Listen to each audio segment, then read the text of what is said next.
In 1957, Dr. Martin Luther King Jr. stood in front of a crowd of people in Montgomery, Alabama, and said these words: "Life's most persistent and urgent question is, what are you doing for others?" And it still rings true today and every day. Implicit in those words of Dr. Martin Luther King Jr. is the awareness that other people sometimes need help. And sometimes there's nobody around who knows them. The only people around are perfect strangers. There are countless times that I have been aided by complete strangers in my lifetime. 3 times, fellow travelers have stopped and changed a flat tire for me. Many, many times, people I don't even know have given their time and their money and their abilities to help me out of a jam. And I would like to think that I've done the same thing for other people. Well, not the changing tire part, but the other stuff. When those people have assisted me, they were superheroes. And their superpower is love. Somewhere inside of each person who has ever come to my rescue over my lifetime is the acknowledgement that helping other people is important. They each possess the ability to love other people. You might say they learned to love their neighbor. Now, this isn't new information to you. We've all heard all of our lives that we're supposed to help other people when we can. If we've attended church for any length of time, we heard the verse from the Bible where Jesus told us to love our neighbors. The verse is found in the book of Mark, and it goes like this: "Love your neighbor as you love yourself." Now, before we go any further, I want to clarify something about the Bible. If you struggle to make sense of it, why are there so many books? Why are they arranged that way? Is there some sort of order to this thing? Look at it this way. A simple way to frame and understand the Bible is this. There are 2 sections. The first part is the Old Testament. It is about a little more than half of the Bible. And it is the history of the Jewish people. And the second part of the Bible is the New Testament, writings that incorporate the teachings of Jesus. Now, many scholars agree that the depiction of God in the Old Testament is somewhat of a harsh, demanding judge. But once we get to the New Testament, Jesus is there. And Jesus is all about love. And although we've all grown up in a culture that tells us to love other people, this was an incredible, radical idea when Jesus first said this. Jesus telling people to love other people was unbelievable. Telling people to love their enemies, that was unheard of. So once Jesus arrives and starts leading and teaching, everything is about love. So we're supposed to love our neighbors. A Pharisee asked Jesus, "Who is my neighbor?" And in typical Jesus style, there was no direct answer to the question, but instead there was a parable told. Jesus told the Pharisee the parable of the Good Samaritan. You've probably heard that story before. It's the story of a man who was attacked by robbers while he was traveling on the road to Jericho. He was stripped of his clothes and he was beaten and left for dead. Sounds like a news item out of today. Soon after, a priest was walking along the same road. Actually, right after he had done a service. And when he saw the man, he crossed the street. He went to the other side of the road to avoid the guy. And of course, he walked past the injured man. And then a second person came along, a Levite came along, and he too walked to the other side of the street when he saw the guy laying there. But a Samaritan came along.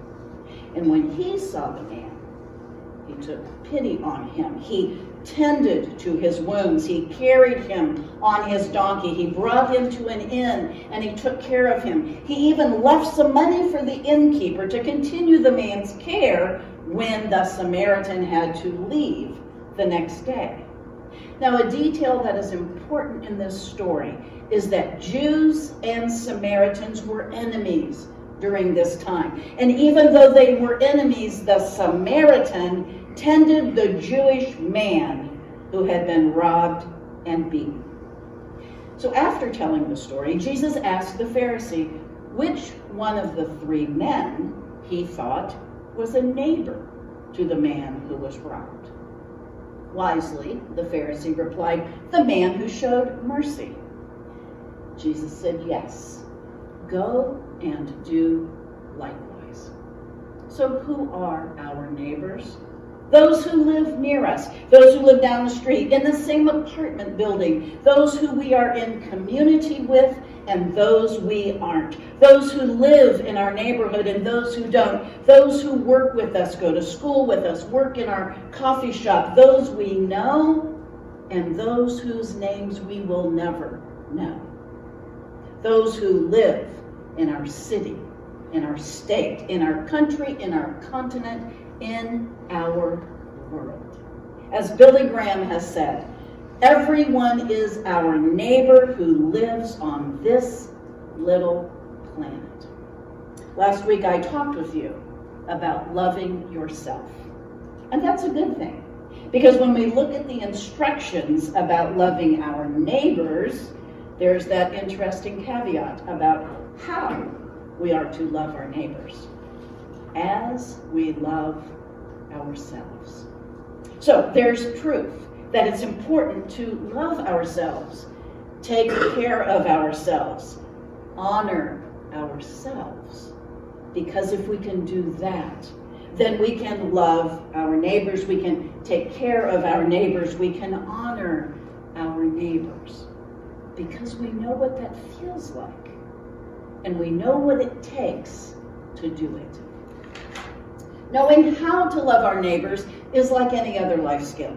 We need to practice it. We aren't born thinking about the needs of other people, recognizing that other people have needs. We learn from role models, from being helped ourselves, or from some of life's humbling moments.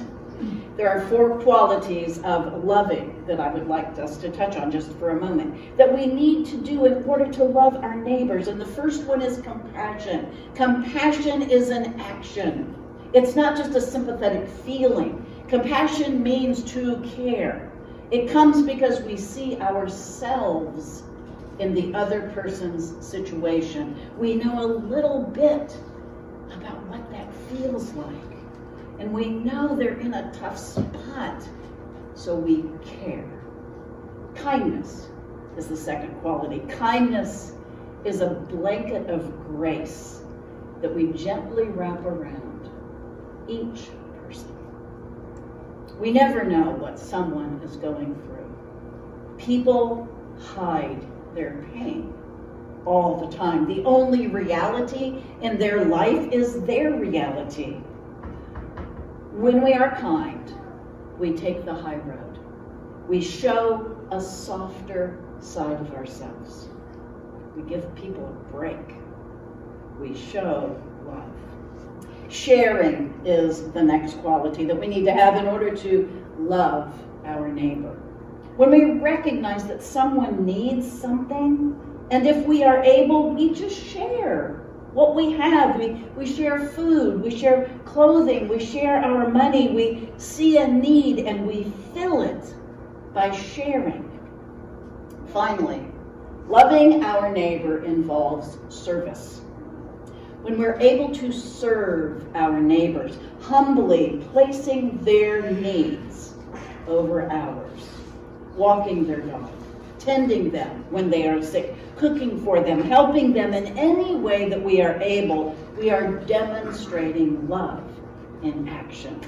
When we serve our neighbors, we show them love. On November 13th, 1985, the engine of a boat carrying 96 Vietnamese refugees across South China Sea sputtered and failed. It stopped working.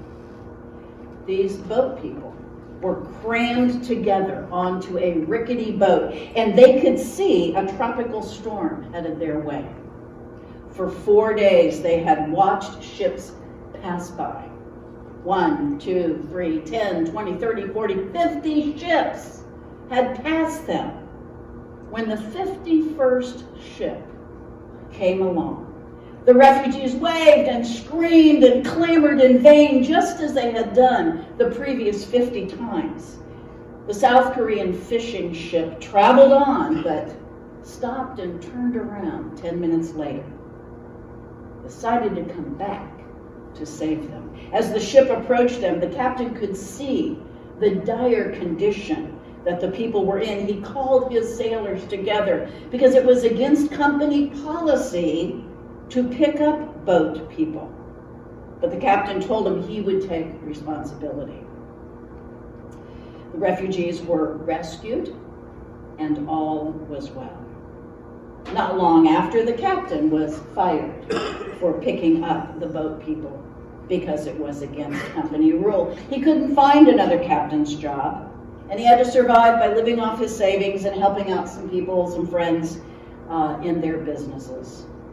On August 8th, 2004, 19 years after this dramatic boat rescue, hundreds of people in the Vietnamese community of Westminster gathered to honor this ship's captain.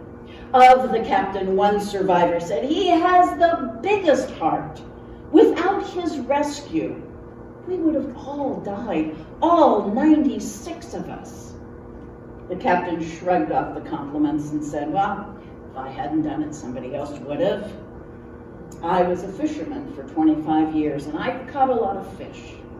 But catching and saving the boat people was the most important thing I've ever done."